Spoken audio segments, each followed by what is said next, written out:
Hello, hello. Good morning, good evening, good afternoon, wherever you are in the world.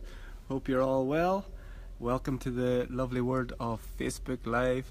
Hope you're all feeling good today. I'm feeling pretty energized and happy with myself today. I've had a really good morning of yoga and breathwork and some other gratitude practices, and just feeling very blessed and very happy to be alive. And we've got some beautiful sunshine and blue skies today, so that always helps. So I wanted to come on today and talk with you and share some stories and start some conversations again. That's what I want to do with these videos, is create a dialogue and ask some questions that maybe you haven't thought about, or if you have thought about them before, maybe it's a different perspective on what we talk about. So yeah, I just wanted to come on today and pose the question: what is the most important thing that you can do today? So I'm sure when you hear that question, there's many things that will pop up pretty quickly, depending on your priorities, depending on your life, depending on how things are going with you. So if we look, okay, if we have a family, what's the first thing we're going to do? We're going to feed ourselves. We're going to feed our family. We're going to make sure that they're all right. We're going to make sure that we are okay. If we have a job, good morning, Sharon. Morning, Cecile. How you doing? So if we've got a job, we've got some things to do. Maybe that's the priority for us today. Hey, Lorraine, Gavin, Glenda. So maybe our job, maybe some things that we have to do, that's our priority today. So we say that's the most important thing I need to do today. There could be other responsibilities that we have that we would say, okay, this is my top priority today. So what do we need? As we talked about, like general survival. So we talk about food and water, and obviously there's people can go days without food and water. So maybe those aren't the, on one day you could do without that if you needed. Shelter. If we're in very extreme conditions, I would say yes, obviously that is needed every day. But if we're in a place, there are people that do live outside and they can survive outside. So maybe on one day that's not the most important thing. So it's really looking at our priorities, our responsibilities, and how we put value on the things that we need to do, how we do them. So it's interesting just to think what's the first thing comes to your mind. Is it something that you need to do for someone else, like a job, or taking care of someone else, in like families, friends, or whatever, or is it something that you do for you, only you, to begin with, for you? For many people it'll be both, but generally we tend to look after others before we look after ourselves. Hello, Cahill and John. John says, what's happening, Marty? Keep her lit, lad. I'll tune in here in Thailand before training. Brilliant. Thanks for joining in, John. My cousin in Thailand. I think he's getting prepared for some boxing. Get a fight coming up, I think. I seen the other day, so congratulations on that. Amazing. So yeah, it'd be interesting to say what's the, if you want to join quickly, John, what's the most important thing that you will do today? What's the top priority for you? If you have time, you can type it and see there. But yeah, it's interesting just asking the question: what's the most important thing for me? Am I looking after others, or am I looking after myself? And then if we're going through some tough times, we're going through troubles, and there's things going on in our life that are not going in the way that we would like, then maybe the first thing we will think about, or the most important thing, is this trouble, these issues that I'm having in my life. If the thoughts are continuing to go, these could be, that's the most important thing in my life. Or if I have an illness or a sickness or a pain in my body, maybe that's going to be because that constantly I feel this in my body all the time. So maybe that's the thing that's going to dominate my thoughts and my feelings. Is this the most important thing for me? Is this pain, this illness, or this issue that I'm going through? And although a lot of those things will have actual physical, we can feel physical pain, we'll have things around like disease and illness, but a lot of those things are based around the thoughts about them as well. So we create a story, we create We create identities around these issues, these things that are going on in our life. And if we make those our priority, if that's where our focus is, then that's what's going to continue to manifest, and it's going to grow, because what we put on tension on, what we put our focus on, what we talk about, what we think about, what we take action on is going to grow. It's going to give you more. And that's how this works, how creation works. What we put our focus on and our attention, we're going to get more of. So as I spoke before, putting your attention on positivity and feeling good and happy and looking after yourself first and then looking after others, that's is going to put you in a place of putting yourself as the most important person every day, every moment. And again, in society this is seen as a selfish thing, but that is not what it is at all. It's actually selfish to not look after yourself, so that you're not able to look after the people who are around you. It's more selfish to do that, because if you grind yourself down and don't look after yourself and don't pay attention to your body, pay attention to your needs, you're not able to help other people in a real way. So good morning, Lucille and Kira, how are you doing? So let's look at we've looked at some possibilities. If anyone else wants to comment and say what they feel the most important thing for them is today, I'll be happy to hear what you would say with that.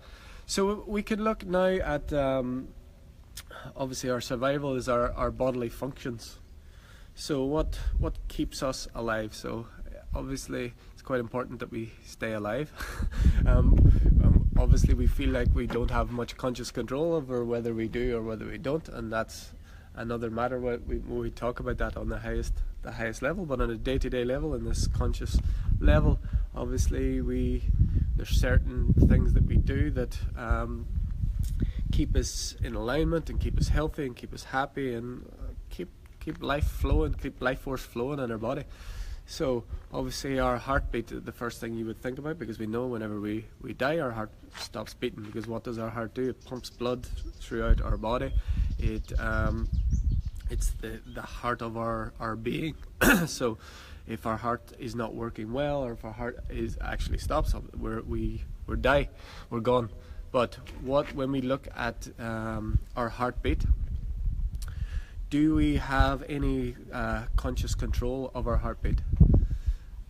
To a certain extent we do. We can do exercises, we can do things that will increase our heart rate. Some people have the ability of slowing down their heart rate consciously, but generally for most people we don't have a direct conscious control of our heartbeat.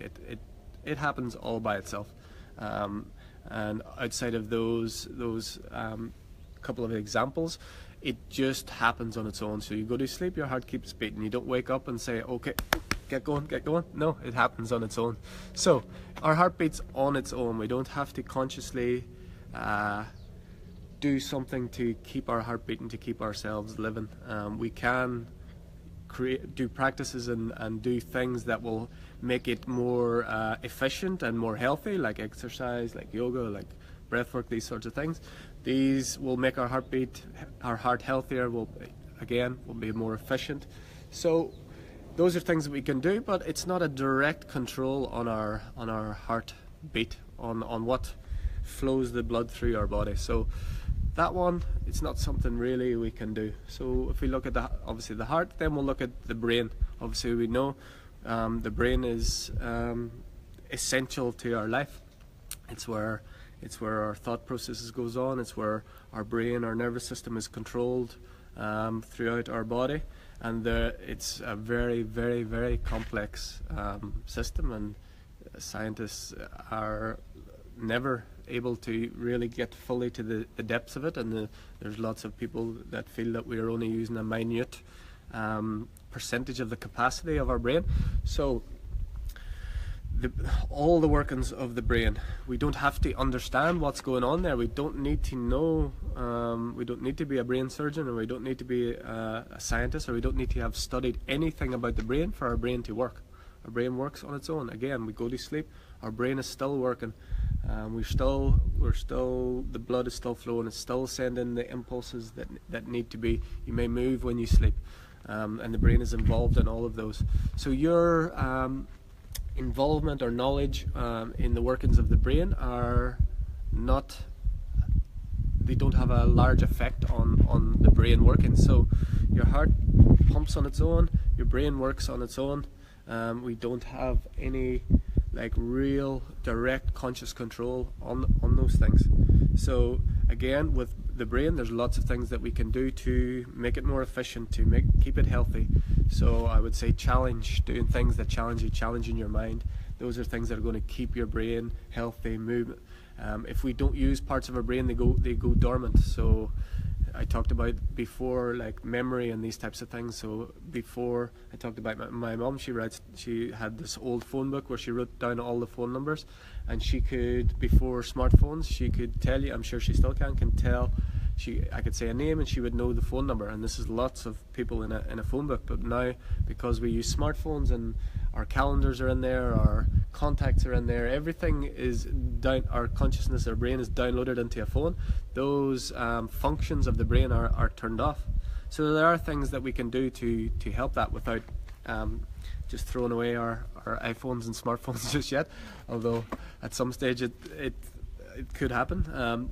But challenging your brain, doing things that are like brain training, these types of things, doing things that you love, obviously, doing things that make you feel good, so that turns on receptors in the brain, like pleasure receptors in the brain.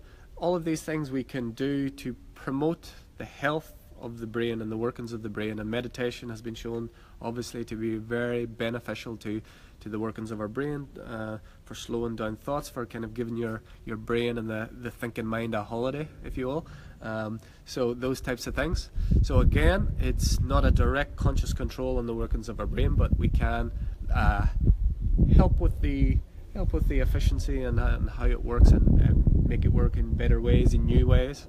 It's something that I teach in our retreats, and lots of people I work with one-on-one, is doing something. So when we create habits in our brain, so actions and habits that we do unconsciously, they just happen on their own, so we don't have any conscious. So you could think about when you're brushing your teeth, something you've done all your life, you brush your teeth, you don't think about it, you don't think, how do I do this? And for anyone that drives like a manual car after they've driven for a certain amount of years, you don't have to think about how I press this clutch and change this gear. Like if you think about when you were just learning to drive, you had to think of all these things, pressing this pedal, moving this. But now it happens automatically. You don't even have to look to know which gear, you just know. So those are habits that are created, and so those are connections that have been made in your brain, so those actions happen automatically.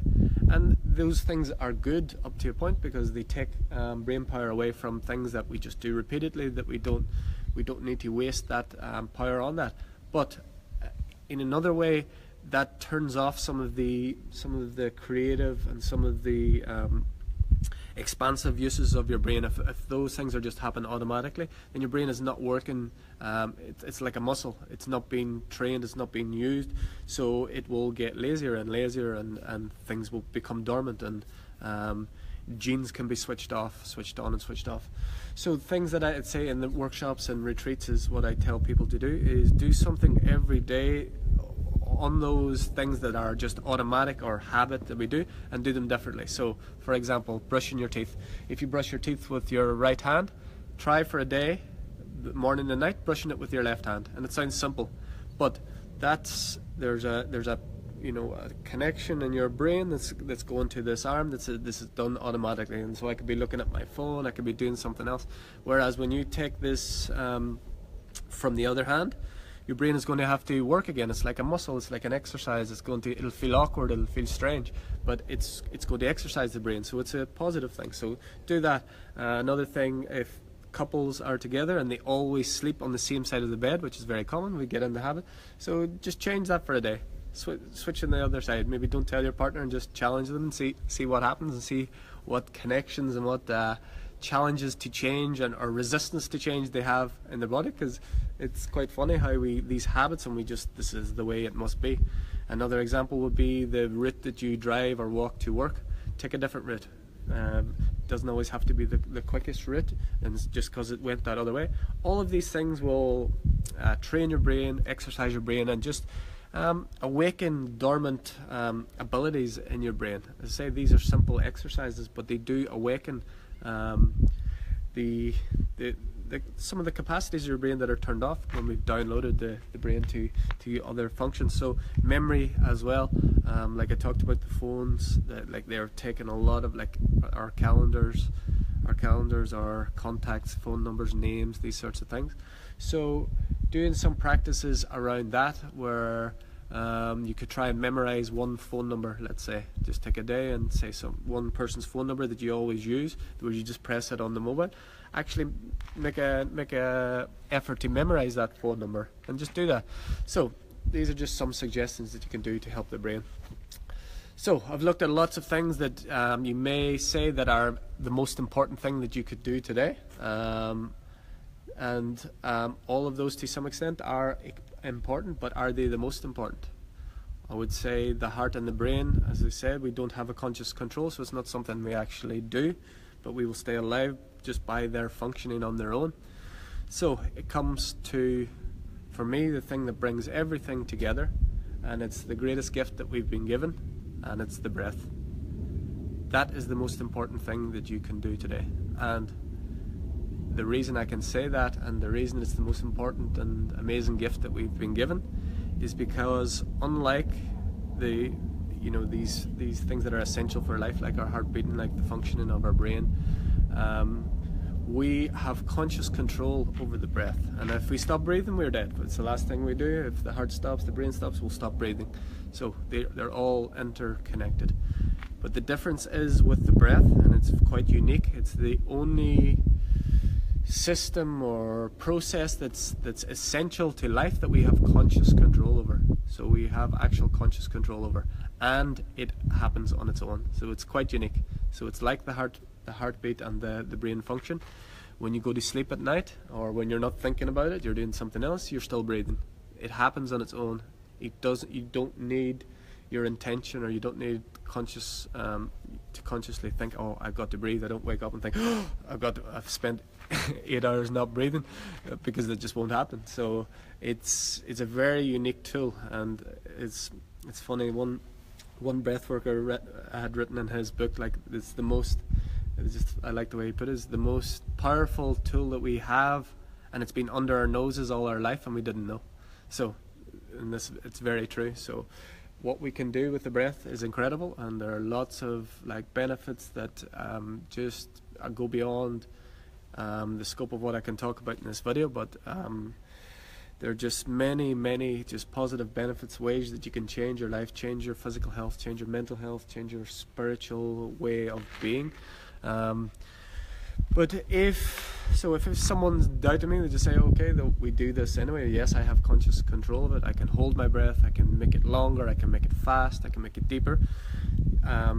Obviously those things are not, if you've not practiced these things, maybe you would say that they don't have a big impact in my life, and I would say they do. And I could say that from personal experience, because what you can do with breathwork is, to me, unlimited. Because it brings all of your life force together. It brings the heart, the brain, the body, everything together.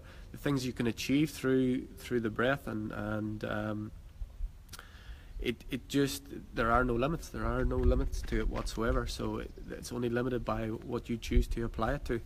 So if we look at now, if anybody is watching and have joined in, I'm not sure, it's very hard to see the screen sometimes. So I asked the question, what is the most important thing you could do today? And I have come to that breathing is the most important thing you can do today and every day. And it is, how I can say is because it's something that you do as well as something that happens to you. So that comes from Alan Watts, the way he said that. He said, is it something you do, or is it something that happens to you? And with the breath, it's actually both. So if anyone's joined there and they've listened to some things, and I've shared some, or if you're watching this after, I'd just like you to bring to mind now something that's bothering you.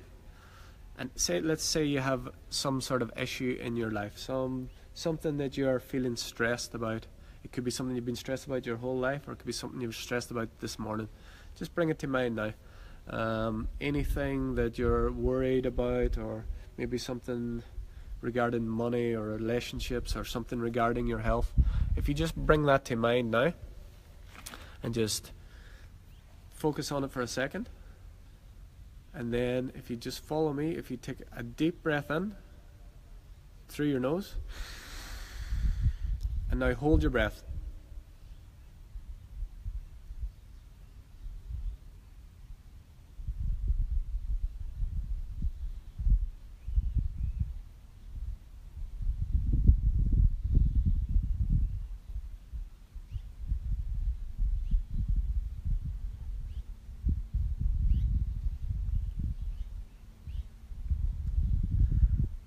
So I'm not going to tell you to let go of your breath, because that is going to happen automatically at different times for you.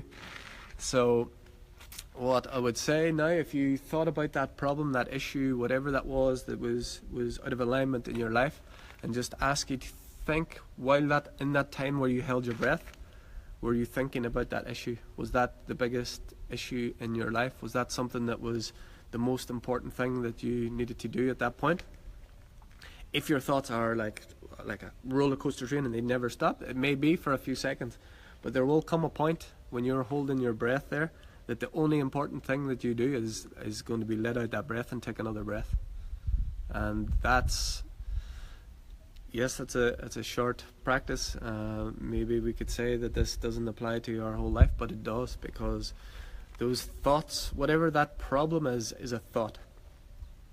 It may be past, it may be present, it may be future. It's a thought, and it's a story that we're telling ourselves. But when we take that breath, that is now. You take that breath, you hold your breath, that's now.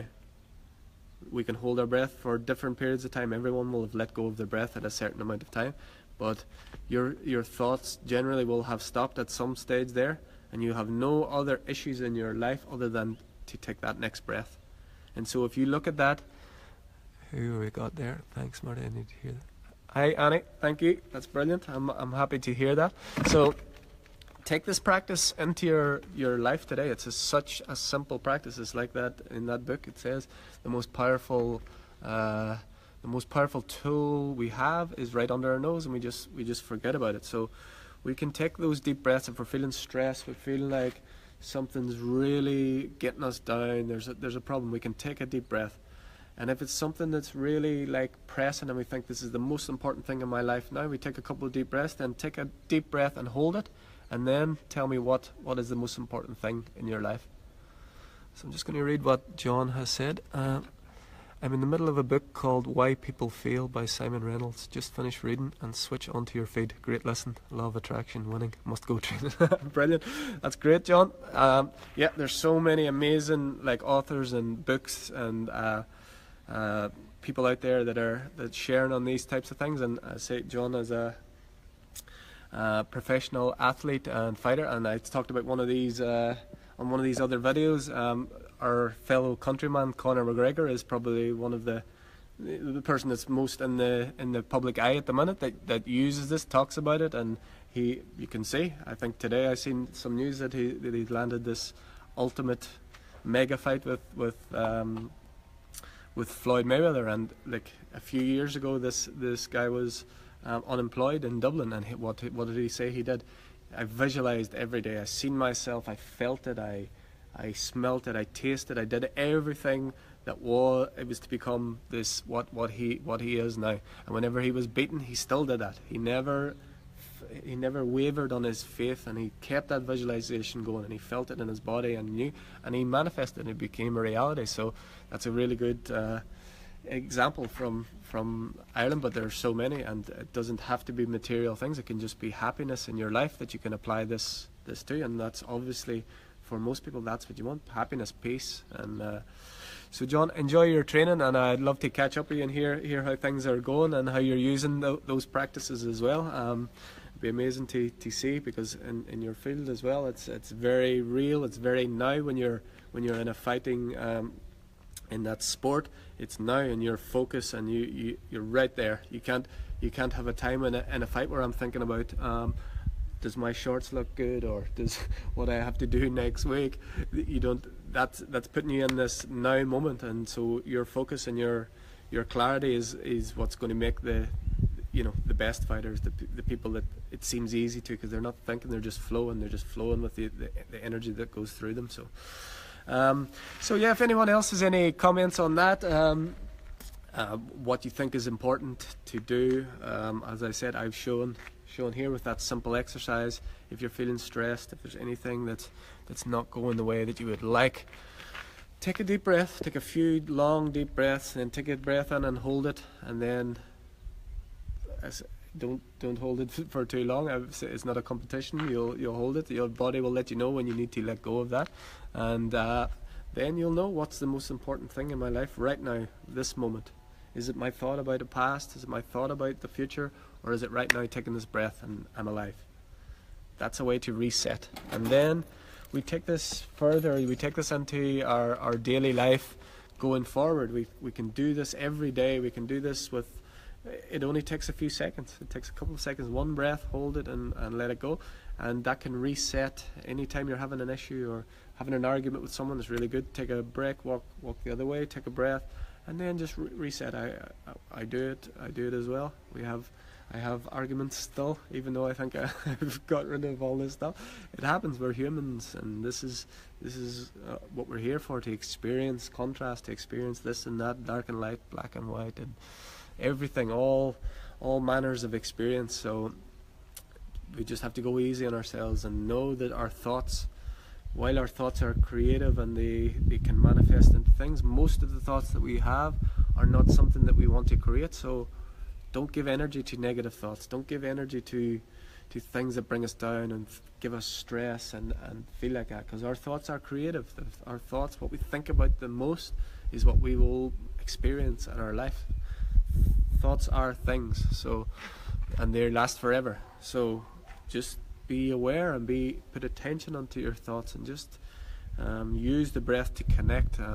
I don't like when I do that, holding the breath as well. What happens for me? My mind does empty, but what happens for me is I can feel my heartbeat very much stronger. So again, this is a connection to life. It's a connection to where we are. So I think I've got another one. Sharon, daily gratitude changes everything for me. Absolutely, Sharon, and this is why in like our workshops and every work that we do with people one-on-one or groups, being grateful every day is by far, I would say, the single most transformative